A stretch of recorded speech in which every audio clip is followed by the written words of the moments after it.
What if that quiet voice you keep ignoring isn't random at all? What if it's guidance, trying to keep you on the right path? Tonight, we're exploring intuition, inner judges, and how learning to trust them could change everything.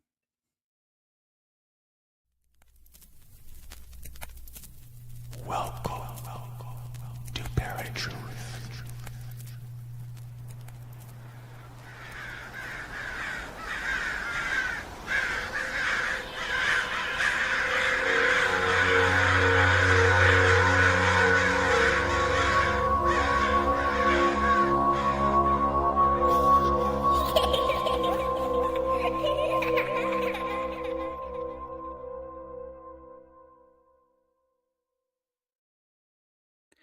How's it going, Paratruthers? Welcome to another episode of ParaTruth Reborn. We are live on 107.7 FM New Orleans, 105.3 FM on the Gulf Coast, and United Public Radio Network. My name is Justin, and today I'm talking to Eboni Banks about her book, Your Intuitive Nudge. Eboni is a mystic, survivor, writer, author, and embodied teacher who has connected with her intuition since childhood. The traditions of mysticism, healing, and wellness are part of Ebony's lineage on both sides of her family. As early as the 1940s, her maternal great grandmother read palms, and her late father was a social worker who practiced hypnotherapy. This rich family lineage in mysticism creates a connection that Ebony carries forward in multiple ways. She is also a Reiki Level 11 practitioner, certified Bhakti yoga teacher, and yoga nidra instructor. Ebony, welcome to ParaTruth Reborn. Hi, thank you for having me. Hearing that intro, I need to change the word survivor because people are probably like, survive what? We're all survivors.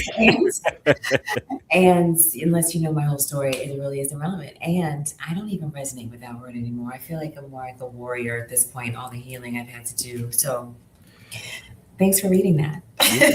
I mean, there's always kind of a negative connotation when you hear survivor because it means you survived something, and it's usually something really bad. So I yeah, mean, it is traumatic. It's been a lot of my life, but we don't have to talk about all that unless you want to. all right. It left out the part that I'm also clairtangent, which I guess you're reading that from my website, and it doesn't say that in that description because on my website you can book a reading with me and there's all this other stuff, but I'm also clairtangent. Okay. So for those that don't know, what does clairtangent mean? So clairtangent is one of the seven intuitive clairsenses that we know of right now. Future humans will probably have many more, but I know they're typically seven, and it means clear touch.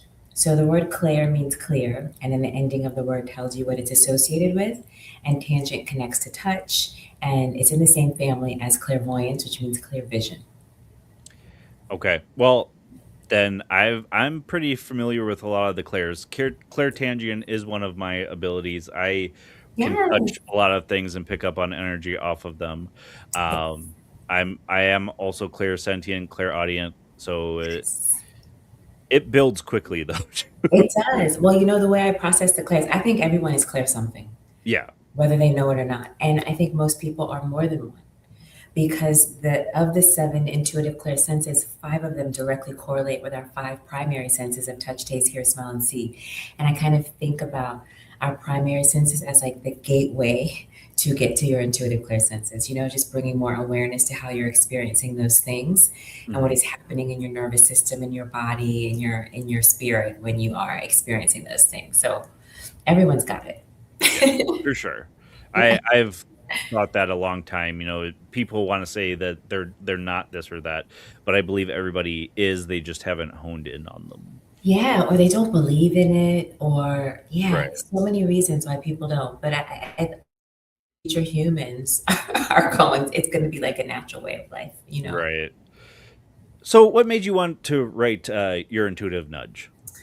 Oh goodness. Well, my agent asked me to because initially I wrote a memoir, and Okay. the memoir, my family, as you were reading in the intro, kind of interesting folks. My great grandmother reading poems in the Jim Crow South, to white people who were lined up at her door, piled up in her living room, waiting in their cars to see her. Very unusual life for a Black woman in the South during the Jim Crow South. So, but the memoir is not so much, it's really about my healing journey. So I had written this memoir, and I got an agent for it because she just really liked me and she liked how I talk about dark and light because the memoir is called Copy the Sky and it's all about harmonizing dark and light. Okay. And but she represented self-help books, and at the time I didn't know anything about publishing, so I thought, oh, okay, any agent, right? I'm grateful that somebody sees enough value to be my agent, Right. but she wasn't able to to successfully pitch the memoir because her focus and her experiences with self-help books. So she said, why don't you write a self-help book and I can get that. Let's do a self-help book. So I only wrote it because she asked me to. I really had no intention of writing it, but it wrote itself so easily and it was so much fun to write and to get all of that out of me because I basically just wrote how I really healed from my trauma because I credit my intuition with my ability to heal myself.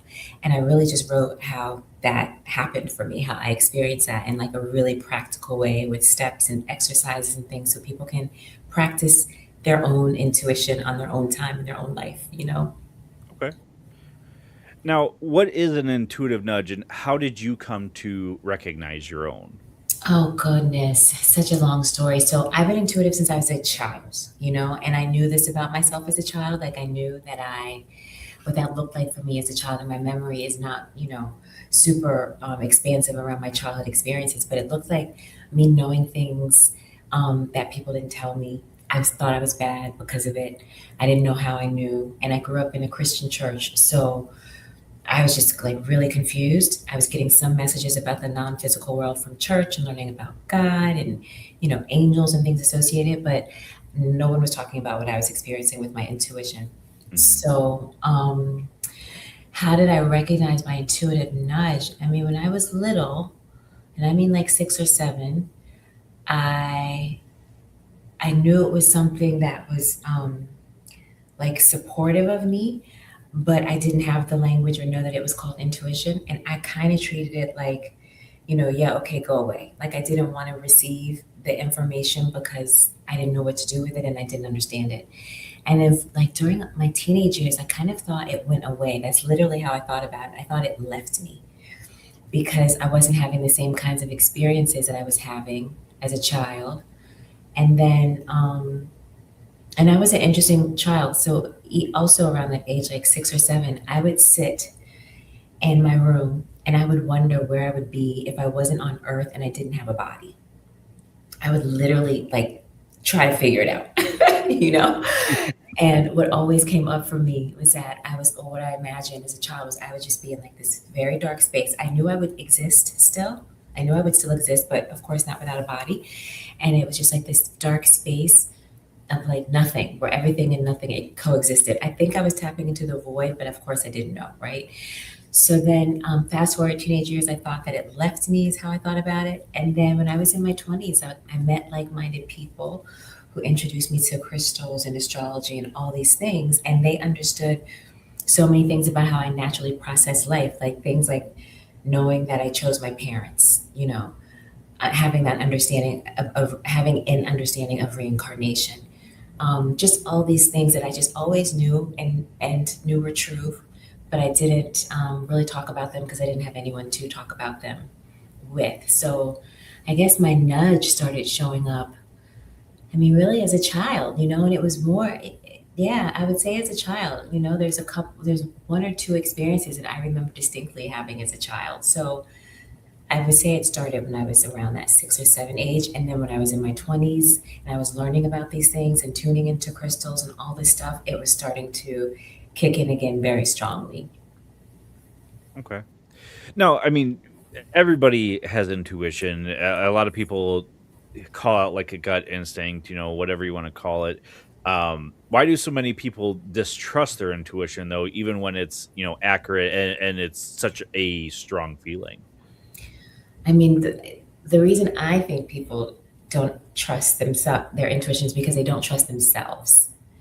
you know, and we have a lifetime of examples where we didn't trust ourselves, Mm. that we blame ourselves for, we're hard on ourselves, we beat ourselves up, you know, all the woulda, coulda, shoulda moments in our lives. And so I think for whatever reason, we're just really hard on ourselves and we paid more attention to all of those things. And instead of trying to kind of create new neurons in our brain that tell us that we do trust ourselves, you know, because there are a million ways that we also demonstrate that we do trust ourselves, probably more ways that demonstrate that than the ways that demonstrate that we don't.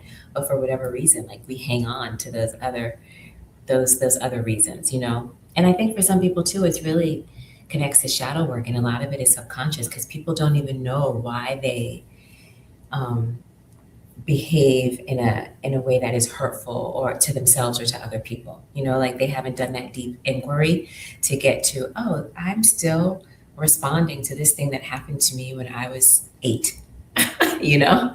And it's a lot of work. Healing is work. Healing Oh, is work. yeah. So I think a lot of people don't want to do that work to get there, you know, and I don't even think you have to do all that work, but I think you do have to have a conscious awareness that um, you know, you are a divine being first and foremost, and that part of you is the greater part of you because once all this beautiful body that we have dies, that part of us continues, you know. So it's kind of like a shift in your logical thinking too around who you are and how you see yourself, you know. Mhm. I'm so glad that you said that because something that I had fought for years is going to counseling. And the reason that was is I had such a, I wouldn't say bad experience, but every counselor I had went to never really felt like they were out for my better good or even giving me the tools to do what I needed to do. Mhm. So when my wife told me maybe you should get counseling, and she had started herself um, to connect with my counselor that I have now, and have somebody who actually gets what I'm saying, and not only lets me vent, but also ask, how do I do this? How do I fix this? Uh, Yes. and something that I really do want to start doing is shadow work. We had a guest on last year, and she did a really good book where it's part telling you what to do, and then it gives you journaling and all that stuff to do. Nice. So I really think that a lot of people, especially with what's going on in the world right now, really need to embrace that and understand that there is healing in all of that. There is, you know, I feel like what's going on right now, like in the US, like we're doing our shadow work collectively. Like it's all showing up, you know, all the things that all the previous years and leaders, you know, didn't really address. Like this leader is putting it all in our face, you know, Yep. and I'm actually grateful for it because we can't progress unless we get to these things, you know. There's no way forward unless you actually get to your truth. And getting to your truth can be hard if it's your personal truth or like our collective truth as Americans, you know? Yeah. Well, I'm a firm believer that everything happens for a reason. Yeah. You learn that as you grow up in the church, and even though I'm not a religious person anymore, I'm still very spiritual, and I understand that everything does happen for a reason. Yeah. Does it suck a lot of times? Absolutely, it does. Absolutely. Yes, but when you get to the other side, and I'm not religious at all. I mean, just because I was raised in the church, I haven't been religious for years. Like it, does, I don't believe in religion really. Mhm. Um, but I understand the purpose that religion has for people. You know, for Right. me, it served a great purpose as a child, and now like I don't. And helping me understand that non-physical exists in some way, it is a thing, you know. But I don't practice it at all the way the church taught me how to, or maybe not nearly as I'm much more expanded, I guess, in my view of things. But what was it? What made me say all that? We were talking about shadow work, and what did you say that made me say all that? Just going through counseling and Oh, healing yourself. yes, yes.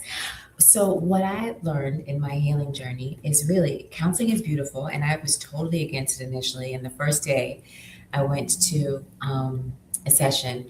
I was like bawling and, after bad mouthing it, like, I don't need therapy. I was bawling and had like such an amazing breakthrough the first day. So I totally believe in therapy. Plus, I'm from a family of social workers, right? Like, folks in my family were doing lots of therapy. But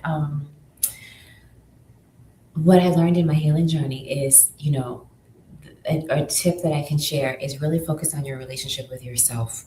And you can do that in small ways that have nothing to do with anyone else, that no one else even has to know about, and that your counselor, your therapist may not be able to guide you because again, it connect when you focus on your relationship with yourself, it connects to your intuition. And intuition is all about your relationship with yourself, And so when you allow yourself to like really nurture, love, and care for yourself in deep ways and small things like going to bed and getting X amount of sleep, or using your voice and speaking up as you need to, as appropriate, right? I guess that's something that therapists help with. I want to give some non-therapy examples.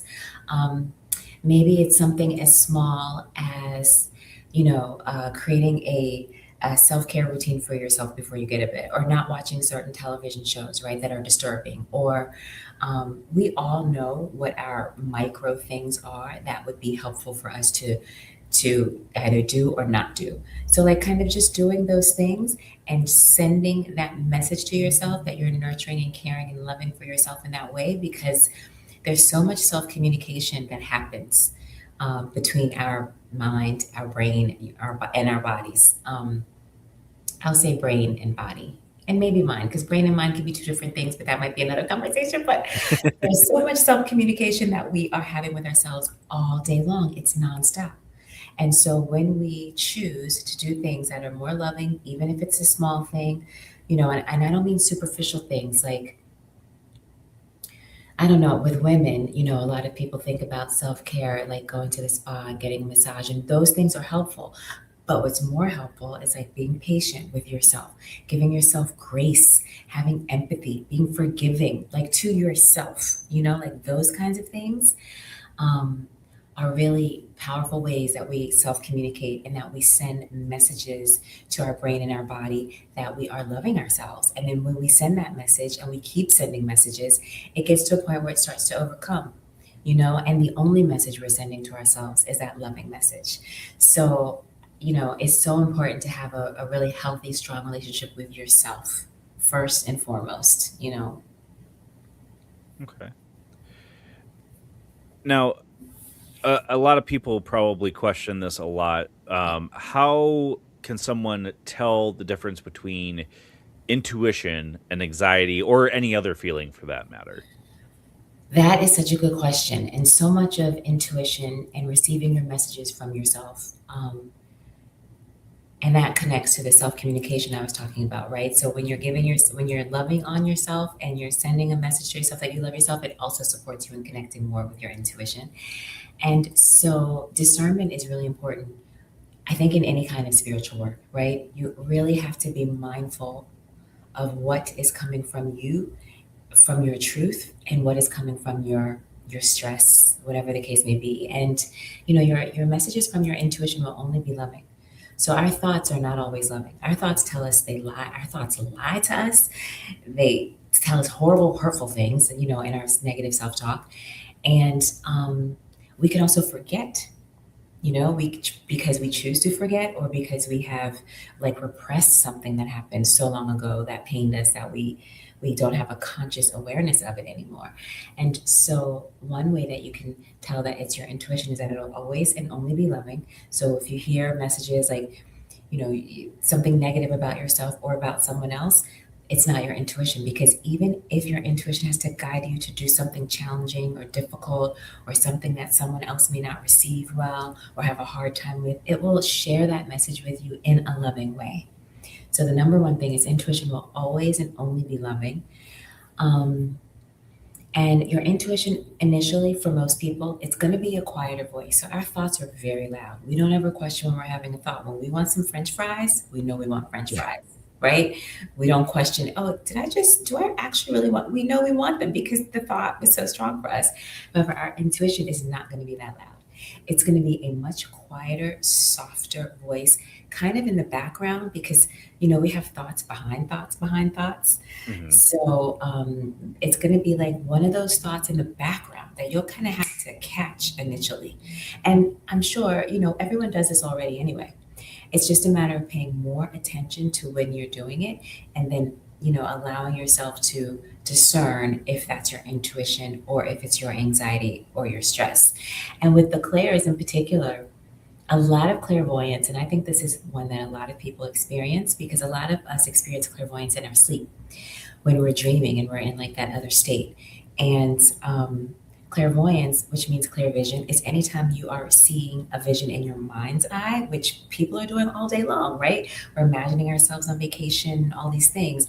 But it's anytime something shows up in your mind's eye that you didn't think about.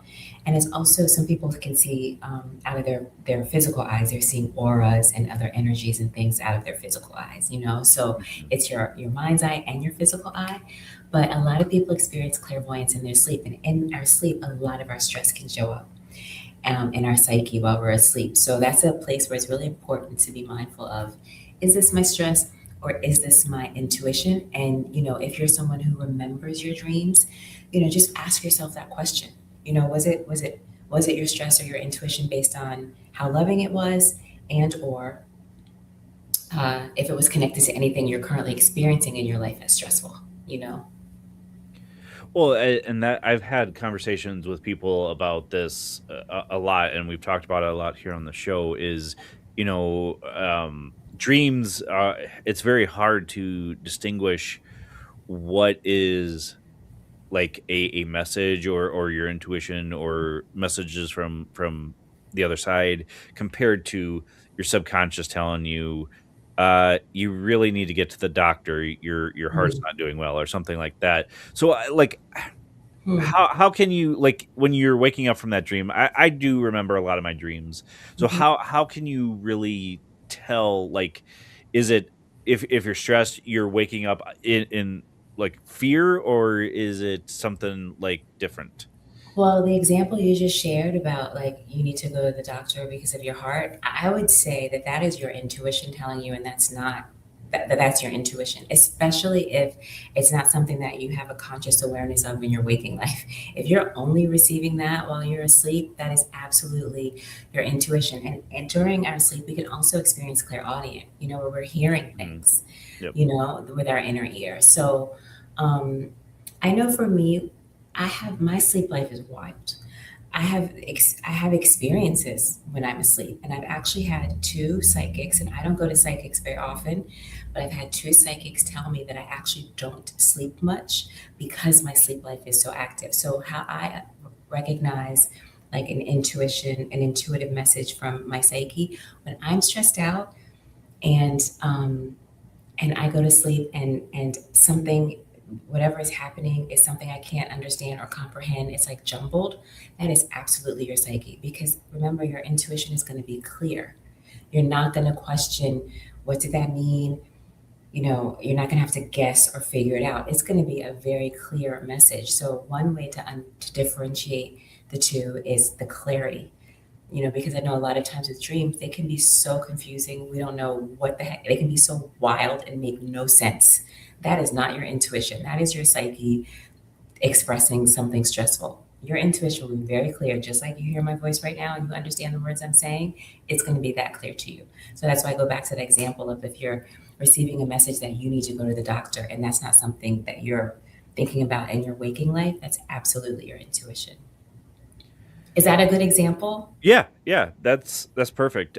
Something I was thinking of as you were talking is like, I heard this theory years and years ago that not everybody, like everybody dreams in black and white. Not very many people dream in color. Not many people can hear in their dreams. I've always been Huh. able to do both. Me too. I've also been able to go back into dreams in my younger life. Now it's a little bit harder, maybe just Hey, because it's the times, it's different. Like, life is faster now, so Justin, hold on. You go back into dreams? Can I you? Can you explain? I don't know. I've never had that experience. What is that? So like if I'm having a dream and Mhm. I want to see what's going to happen next, like if I wake up, I would tell myself, and maybe I just don't do this anymore. I tell myself I need to see what's happening at the end of this. So I go back into the dream when I Oh, go back to sleep. that's incredible. That's like an experience you're having. Like you're it sounds to me like you're tapping into like another dimension, another reality, another something. It could be I'm astral projecting at that time and I don't know it. Yeah, yeah.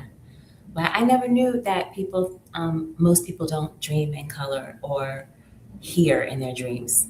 That was a theory, and again, I mean, it may have changed over the years. I had heard that years and years ago. Okay. My dreams are so vivid that if there's a television on in the room when I'm dreaming, I will make up a jingle for like a commercial that's playing on the television in my dream. Like, how wild is that? Like it's like real life. It's like real life. Hmm. Now, are intuitive nudges usually subtle, or can they be like disruptive and loud? Very good question. So they can show up in lots of ways. There are different types of nudges. There are the kinds of nudges that um, are like obvious, like the feeling in your belly, like that gut feeling that everyone has received, the butterflies in your belly, that's definitely a nudge. And they can also be more subtle things like, um, you hear a song that you've listened to 100 times, but that day, the message in the song, you receive it differently for the very first time, you know? Or it can be like a sensory response that your body is giving you to a person who's in front of you, someone you're meeting for the first time, something you're seeing, hearing, touching, tasting, smelling.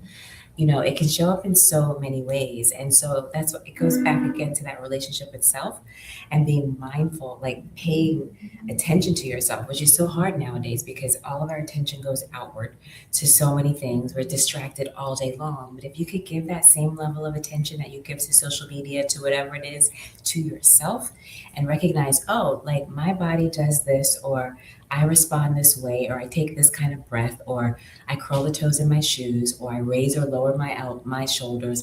All kinds of things are happening to indicate to us how comfortable we are at any given moment. And that there's so many levels to it because once we know what we're responding to, we can then like more attention and understand, oh, why am I responding this way? Like, what is being communicated to me in this moment or attempting to be communicated to me in this moment that I need to pay more attention to. So those nudges are it's like a greeting. It's like a hello. Like, okay, it's your intuition's way of saying you need to pay more attention. So when people get that butterfly feeling in their belly, it just means pay more attention because you yourself, that self communication is being ignited, and there's more information for you to get. Okay. Now, what happens when people consistently ignore their intuition? Oh, it's so unfortunate because again, the self-communication. I mean, the beautiful thing is intuition is so innate and it's so natural to who we are as human beings that it's never going to go away. But it is like a muscle. And so, the more you use it, the more you engage it, the more it will benefit you, the more it will expand, I guess is a better way to say it. So for people who are ignoring their intuition, especially like it's really hurtful to self when you know you're supposed to do something, like you have the intuition, and you still ignore it. It just sends, when I was talking about the messages that we send to ourselves, the positive messages I think I was speaking of earlier, we can send positive and negative messages. So it just adds to that long list of why we don't trust ourselves. And it just sends a message that, oh, I don't trust myself because I knew this. I knew this thing was going to happen and I let it happen anyway. I didn't do anything you know, um, to stop it from happening. And we all have those experiences when we knew something that nobody told us, like we just had a feeling something just wasn't right, but we may have ignored it. Many people ignore it, or maybe we acted on it, but it's really important to act on those things, even if you don't understand it in the moment, even if it doesn't make sense in the moment, even when it's inconvenient. I think inconvenience is a big reason. And also, we often want to be polite, you know, and being polite is not always appropriate, you know, like follow your intuition. And we don't do those things. And so when you don't listen to it, you're sending a message to yourself that you don't trust yourself, which diminishes your intuition a little, you know. So don't do that. Please don't do that. That answered my next question, which is it like a muscle? And I think that's, any gift that you have, it atrophies over time. And Yeah. even if you have it as a young kid, when you start growing up and becoming an adult and people telling you, you have to grow up and get a real job. And, that stress gets in the way and life gets in the way. Um, I I've believed for a very long time after I opened myself to psychic and mediumship that, the pineal gland is there. Science can never tell us what the pineal gland really, really does. And I unatrophied mine, uncalcified mine, and um, does it dwindle sometimes when I'm not paying attention? Sure, but it is something that you have to work at constantly. You do, and I don't think it can ever atrophy to the point where it doesn't exist. You know, Right. there's always going to be some of it in there because we're spiritual beings first. It's always going to be some of that in there. But it definitely can atrophy, and you can expand it. You know, in the same way that it can kind of diminish, you can absolutely expand your intuition and expand your use of your clair and other intuitive, you know, gifts. So absolutely. Yeah. I also think about it like, are you familiar with the reticular activating system? Because I'm like fascinated by this right now at this time in my life. I don't think so. It's called RAS for short, and it's proven by science. It is a way that our brain processes information. So, because there's so much information in our environment at any given time, we subconsciously tell our brain what we want to be made aware of. So, you know, the room that you're in right now, there's a million things that you could be aware of, you know, physically and non physically. But you'd be overwhelmed if you were aware of all of it. You wouldn't be able to like function and like navigate your environment. So, you've told your brain, oh, I want to be aware of these things. So, knowing that that's how the brain naturally works, I think that's a really powerful way to tune into your intuition and to focus on that self communication. Because if you tell yourself consciously, if you know, just repeat it before you go to bed, repeat it whenever you're thinking about it, write it down, whatever works for you. If you're telling yourself, oh, I want to be more aware of how I communicate with myself or what my intuitive nudges are, then your brain is now primed and it's going to show you that when it has an opportunity to. You know, it's incredible. It's incredible. All right. So, what are some daily practices to help people hear intuition more clearly then? Mm. The first one that I always like to share is to spend time alone.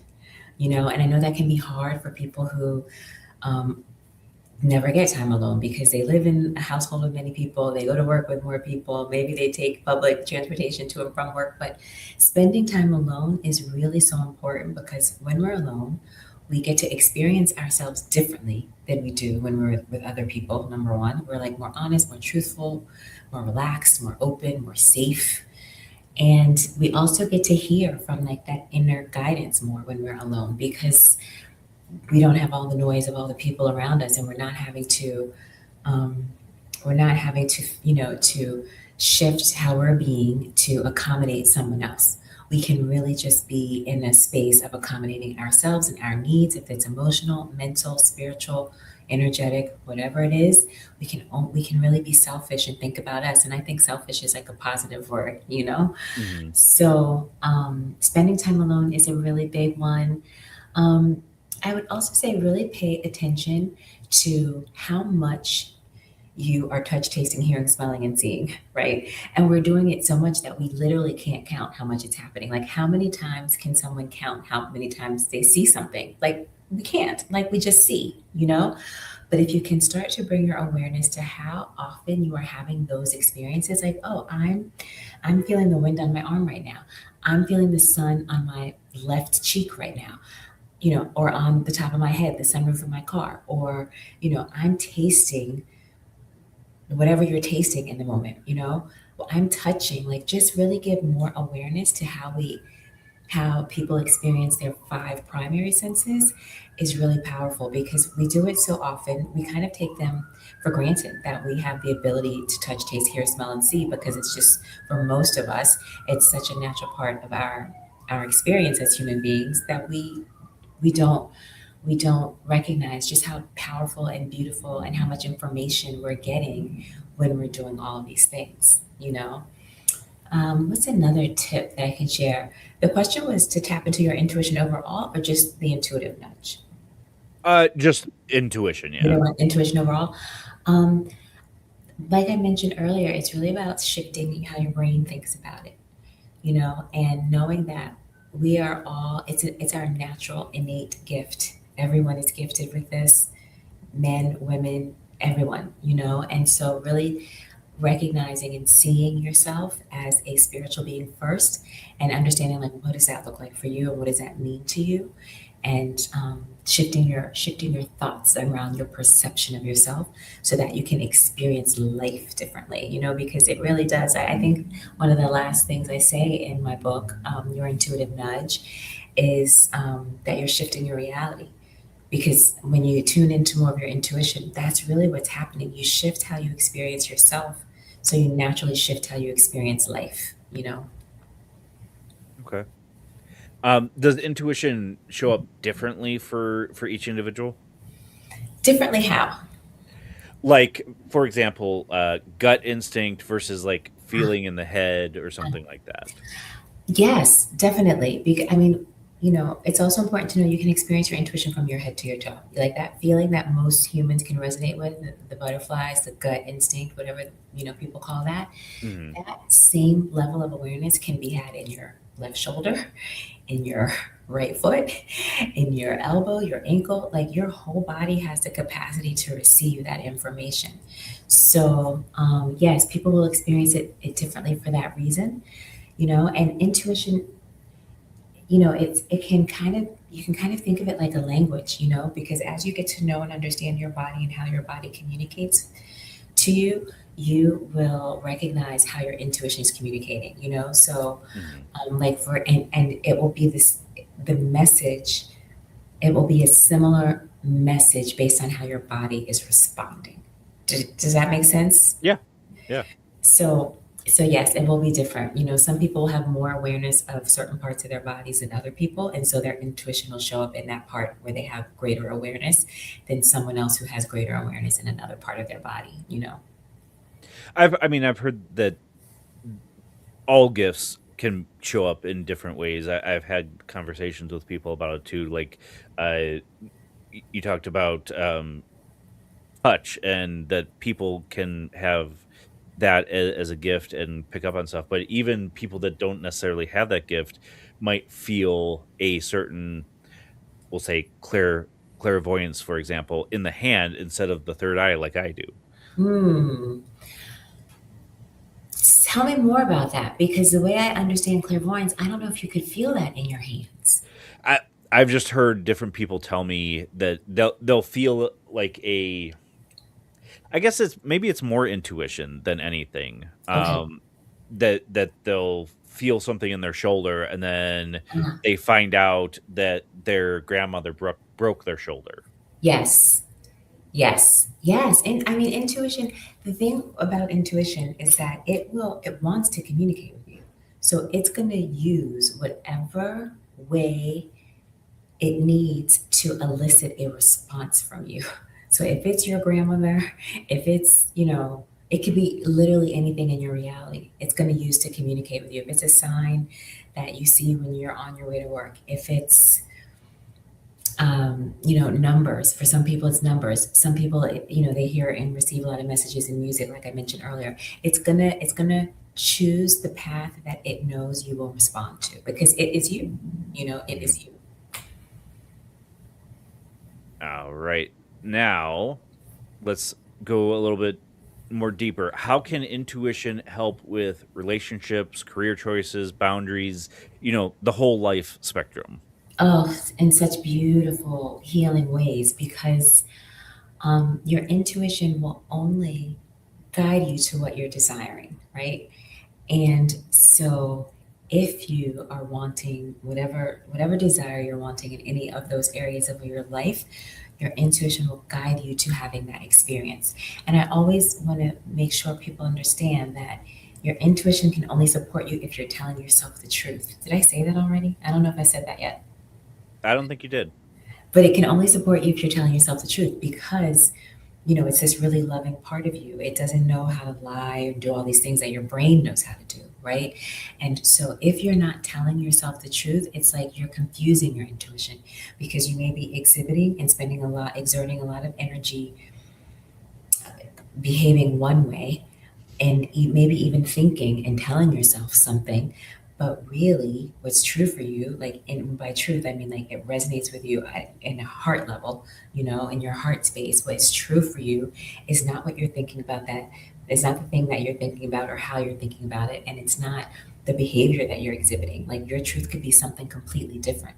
And so if you're wanting to find peace or abundance or stability, you have to really tell yourself the truth about what you want and about where you are. And then you have to trust yourself that it will show up, that guidance will show up for you in the world, and these ways that we've been talking about, through your dreams, through your inner messages, through, numbers, music, something you're seeing, hearing, like it will use anyway, like I said. Did I answer your question? Yeah, yeah. Now, can intuition like protect people from harm or misalignment in life? 100%. Yes. And it's so funny too, because I feel like intuition gets a bad rep, because a lot of people will blame like things that they didn't want to happen on their intuition, which is so odd to me. It's like, you know, they'll say that their intuition is the reason this bad thing happened, when really, no, you not listening to yourself is the reason that thing happened. It's like they have a skewed perception of how intuition operates. But in terms of safety, absolutely, because I think many of us have had those experiences when you just know something's off. You just feel like, maybe you get goosebumps, maybe the hairs on your arm stand up. Those are also like little intuitive nudges, also. But maybe, it's just a feeling that you have, or you're talking to someone and you can tell that they're full of it, right? And so you know not to hire this person to do this job. You can hear it in the tone in their voice, even though they're saying all the appropriate words. There's something that you hear in their tone that they're not saying that is telling you not to trust them, right? So yes, intuition can absolutely support us in trusting us and being safe. Your question was around being safe. Yes. Yeah. Now, have you ever ignored an intuitive nudge and later regretted it? More times than I can count.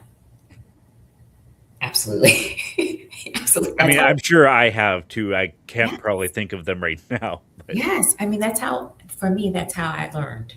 And I think for a lot of people, that's how we'll learn. It's like, and it can be something like in a professional relationship, a friendship, you know, uh, it, something that you knew that this person or this thing wasn't going to be what you thought or what they said mhm. it was going to be. And then, but you just kind of went along because you're being polite when maybe it wasn't appropriate to be polite, or and you didn't want to call them out, or maybe you didn't want to be the only one because everybody else thinks this person is like so whatever. You didn't want to be the only one to like say, huh, like that person is not, so yeah, I mean, I've done it so many times, and still do it present day, but I do it less than I used to. And it happens very rarely now, but there can be times where I can be allow myself to be more influenced by something outside of me, and so I won't listen when I knew I should have, you know. It's interesting you say that because it was a couple months ago.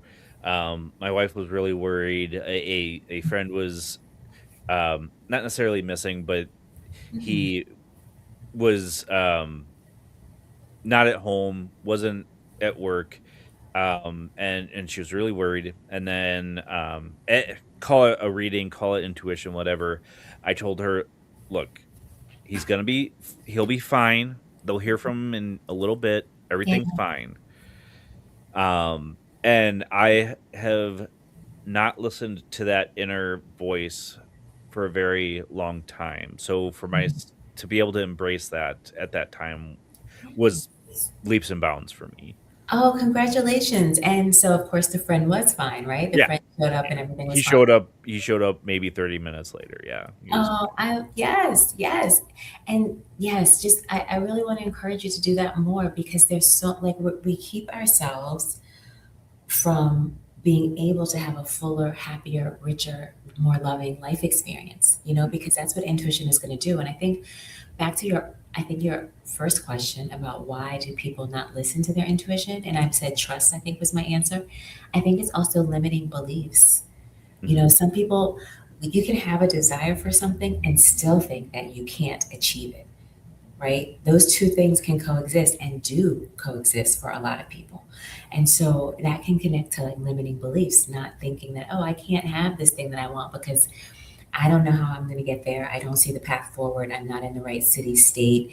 Whatever things we tell ourselves, like none of that's true. It's our job to have the desire and then let the universe show us how we're going to get there. Like that's essentially what co-creation is about. And the co-creation process, all we have to do is want it, and then be willing to receive the guidance and the messages that get us there.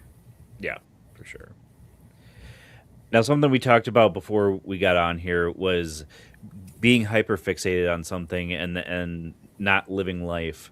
So how does one use intuition in spiritual growth without going down the rabbit hole? Focusing on yourself, really focusing on yourself, your real life 3D experiences that are happening. Because, spirituality is, I mean, we'll never know all the things. It's just not possible. Our brains can't even process it, at least not present humans, maybe future humans. I think this is the third time I mentioned future humans. That's so funny. Maybe future humans, their brains, but our brains, we can't process that right now. So, I think it's really about being grounded in the experiences that you are having that relate to your real 3D life, not staying all the way in the non physical. You have to, your spiritual world should benefit your physical life. It should show up in your physical 3D life in some way. So really staying focused on that as opposed to like only living and relating to what is non-physical, because this physical life is challenging and as tough as it is, it's also a beauty and it's a gift and it's incredible, and so being able to marry what is happening in your non-physical life with your physical life, I think is the best way to kind of stay grounded so you don't like go off the beaten path somewhere that that you can't manage well, you know. Well, and you mentioned you said it multiple times, future humans. I don't think we're that far off from that future than I we. don't think so either. They're coming quickly, right? Whoever Yeah, they are, yeah. they're coming quickly. Yeah. Yeah. Now, does or what role does intuition play in like the collective consciousness? Oh, that's a good question. What role does intuition play in the collective consciousness? Because I think of intuition as such an individual, personal experience in your relationship with yourself. I don't think I've ever thought about that. Thank you for this question. Yeah. What role does intuition play in the collective consciousness? Well, I guess if we think about the fact that what makes our collective consciousness conscious are like our kind of agreements that we all have, Mhm. that we're going to die, that we're born, that the sky is blue, the sun is yellow, all these collective things that we have heartbeats, all these collective things that we all agree on. I would say one way we could encourage our collective response and experience of intuition is by practicing it on our own, because I ultimately think of human beings as one entity in all these billions of parts and pieces, but I think we're essentially like one entity. So if the masses can really focus on how they experience and process their own intuition in their own life, it's going to naturally help the collective to do the same. Okay. Now, I, I asked a lot of people this question. Okay. What do you have? What is your hope that readers or even our listeners take from your intuitive nudge? Oh, that they love themselves more. That's really it's really a book that supports you in loving yourself, healing yourself, and supporting like whatever misconceptions and, you know, hurtful perceptions you have of yourself. This book is going to shift that for you 100%, you know. And so, yeah, I would say that's probably, and for me, that's how you get to your intuition. You know, you can't, like I was saying earlier, you can't get there if you're not in your truth, if you don't deal with your shadow. And even though I don't even think I mentioned the word shadow anywhere in the book, but there are lots of exercises, and there's a couple of chapters that deal with like getting to like the hard stuff, you know? And I think a lot of people think of intuition as, because it's so, you know, spiritual and non-physical, they think that the way to get there is also non-physical and spiritual, but the way you actually get there is very practical and logical, and it's just in how you manage yourself, you know? Okay. So yeah, I would love if everyone that reads the book loves themselves more afterwards. That would literally melt my heart. Now, I mentioned earlier that you practice Reiki. Has intuition played a role in your practice at all? You know, I don't practice Reiki so much anymore because I learned I was clairtangent accidentally Okay. through a Reiki attunement. So I feel like the universe was just telling me this is who you are. It's time. You need to know this. And with my grandmother, my great grandmother, I'm sorry, reading palms, I feel like this thing I have with hands, like she had with hands too in a way, you know? Mhm. So I don't do Reiki anymore, but when I was doing, and the reason I don't do Reiki is because I'm clairtangent, it's really difficult for me to be with a client and not talk, not tell them all the information that I'm receiving about them. And Reiki is traditionally a silent practice. The practitioner is just channeling energy. Right.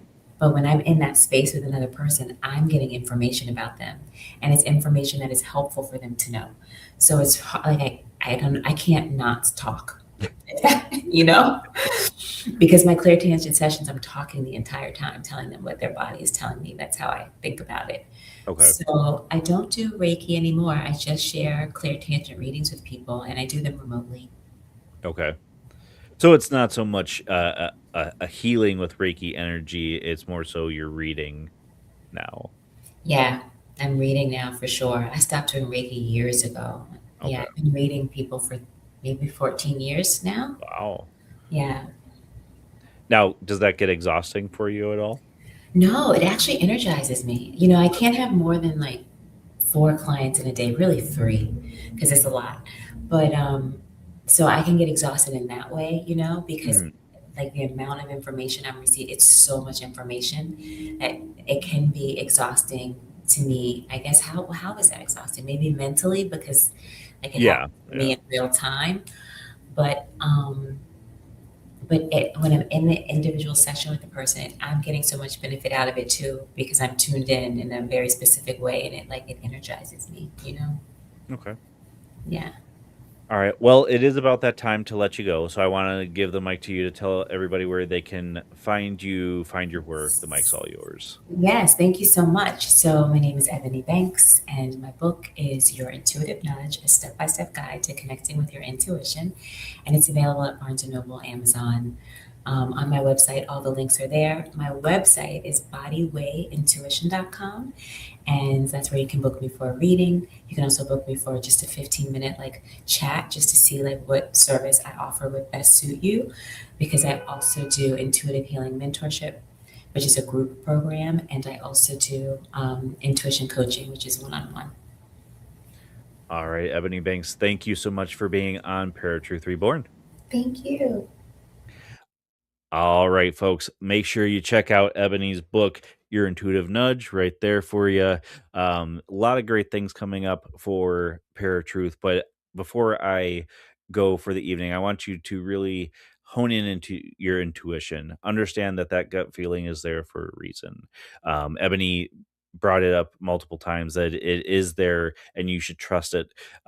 It can be a bad thing sometimes if you don't, but it was your also decision to ignore it. Just make sure that you're always paying attention to yourself and love yourself as much as possible and trust yourself as much as possible. Again, this has been a live show on 107.7 FM New Orleans, 105.3 FM on the Gulf Coast, and United Public Radio Network. But until next week, folks, where you'll find us same time, same channel. My name is Justin. Talk to you guys next week.